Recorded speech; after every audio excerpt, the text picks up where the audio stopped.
Here we are with Mike and his trusty sidekick, Freddie. Good morning, folks. Today I'd like to discuss how to construct a credible character for your story. I've always said there are a million ways to entertain the audience, to hook the audience, to grab them by the throat. But the first three, number one is you create a fascinating character that the audience loves. Sherlock Holmes. Number two, you create a fascinating situation that the audience can't get enough of. Jurassic Park. Number three, seductive narrative voice. We've discussed these before, but today we're going to concentrate on number one. How do you create a character with whom the audience identifies and roots for? Now, this isn't always the case because some writers have been successful writing stories about reprehensible characters. Cormac McCarthy comes to mind, but we're going to talk about sympathetic characters about whom the audience cares. It's vital that the audience care about the character or the audience is not going to follow the character.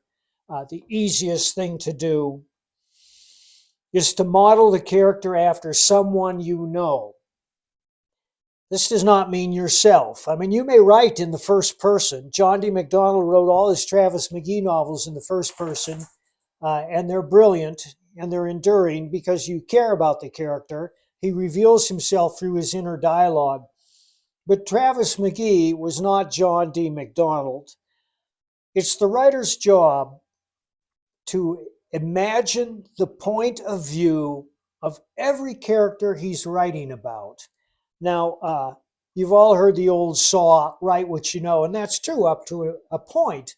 But once you've reached that point, you have to go beyond that point.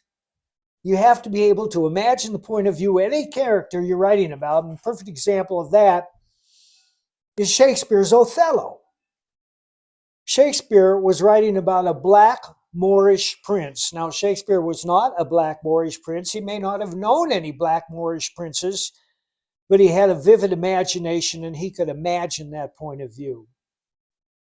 So if you're just starting out and you want to write a novel about a sympathetic character, you can think of all the people you know. Who do you admire?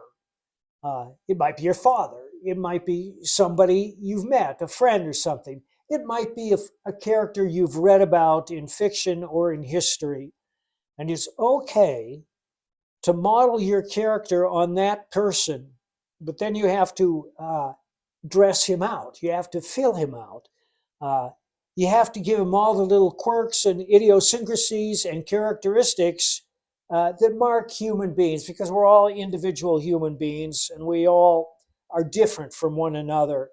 I always think of Raymond Chandler, who created the great fictional detective Philip Marlowe, who is one of the archetypes of the modern noir detective novel. And Marlowe smoked cigarettes. Most people in the 30s and 40s did smoke cigarettes. That was a characteristic. But it's a characteristic that says something about the person. It's not just the love of nicotine. It's the appearance they present when they stick that cigarette in their mouth. They light it. Maybe they light it by scratching their thumb on a kitchen match. Hang on a second. It's just, Okay, well, we're still recording. We're not going to start over. I said we're still recording. All right. When you show a character, he lit the cigarette by scratching his thumb on a kitchen match, it says something about that character. It says he's a knock-around guy. He's somebody that's been around and is at ease in his own persona and maybe likes to put on a bit of a show. A cigar gives us a different version of that character. Maybe it's somebody who's a little full of himself. Because who else smokes a cigar? We've all seen pictures of our favorite writers and creators on the internet with a massive Havana sticking out of their mouth like a log. That's just one idea. It's one idiosyncrasy. We all pull our socks on one sock at a time. But if you have a guy getting dressed and he's in a hurry and he can't find two socks that match, and he deliberately puts on mismatched socks, that's something about his character too. Whenever I have a character enter a new situation, I ask, what does he hear? What does he see? What does he smell? Now, you don't have to spell this out in great detail for every character in every situation, but it's something to keep in mind to dress the scene, and also comments on your character. If your character is a detective, for example, he's going to enter a room and he's going to glance at the crowd. He says, I saw one guy that stood out. He didn't belong. Everybody else was dressed to the nines. This guy was wearing a beat up old leather jacket and a Peaky Blinders cap. I decided to keep my eye on him, or for whatever reason. I mean, that's just one example. Or his interactions with other people. Now, some characters, I'm thinking of Robert Parker's Spencer, for example, very famous detective that lived in Boston. And those books are still being written today under other authors' names. But Spencer, like so many hard-boiled detectives, was a wise ass. He couldn't let anybody say anything to him without cracking back with something sarcastic or semi-humorous. That defines a character. Now, if the comments are genuinely humorous, then they reveal something about the character that we like.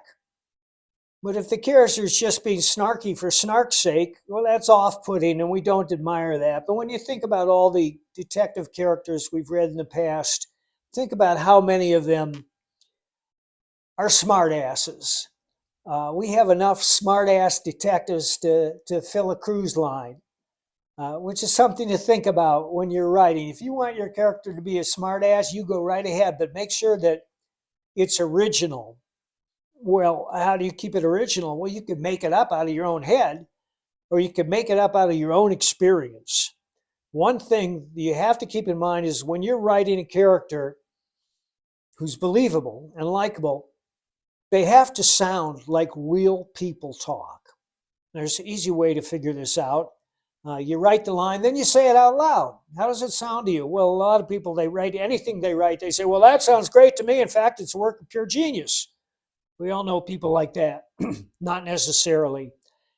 Once you've said it out loud to yourself, go in the other room and say it out loud to your significant other.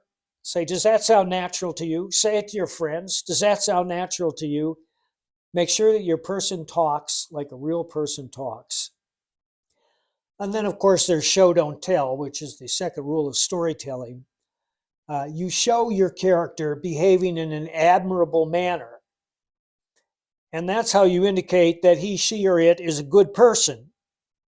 They're driving down the road. They see a stray dog in the ditch, licking at the ditch water. They stop.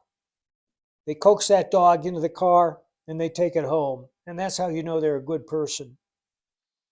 These are just a few of the ways that you build a credible, likable character. Keep them in mind.